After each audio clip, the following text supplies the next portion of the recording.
नमस्कार साथियों, हमें अभी ये पता चला कि कल एक हमारे खिलाफ सीपरी बाजार थाने में एफआईआर दर्ज हुई, जिसमें श्रीमती स्मिता पांडे द्वारा एफआईआर को दर्ज कराया गया।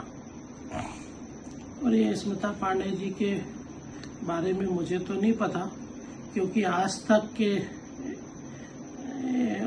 टाइम में स्मिता पांडे जी से मेरी कभी कोई मुलाकात हुई नहीं। और जो इन्होंने आरोप लगाए, ये आरोपों में कहीं कोई सच्चाई नहीं है, निराधार आरोप है। स्मिता पांडे जी को मैं जानता भी नहीं हूँ, और सच्चाई तो ये है कि वो भी मुझे नहीं पहचान पाएंगी। लेकिन होर्डिंग, बैनर, पोस्टर में, क्योंकि राजनीतिक जीवन में चेहरा किसी से नहीं छुपा होता, उन्होंने आज तक मेरे सामने कभी नहीं आई, कभी हमारा कोई इनसे वाद विवाद नहीं हुआ। उसके बावजूद भी उन्होंने तहरीर देकर हमारे खिलाफ मुकदमा लिखाया।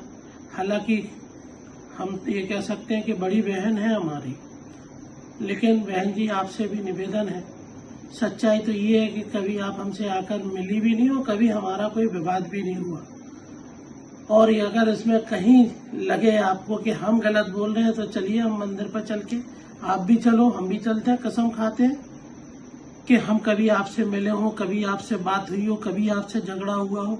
आप बोलती हैं हम कट्टा लेकर आए, कट्टा लेकर हमने आपको दौड़ाया।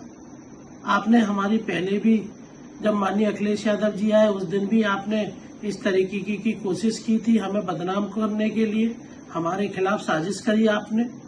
और आपने एसएसपी साहब को भी प्रार्थना पत्र दिया, उसमें भी मजिस्ट्रेट और सीओ साहब के द्वारा जांच हुई, उसमें भी हमें निर्दोष पाया गया। आखिर आप ऐसा क्यों कर रही हैं, हमारी समझ में नहीं आ रहा, और क्यों कर रही हैं आप। इसलिए, और हमें आज जो एफआईआर हो गई है कल, हम पुलिस से भी निवेदन करना चाहते हैं, पुलिस विभाग से भी निवेदन करना चाहते हैं कि आप दूध का दूध और पानी का पानी जरूर कर दें।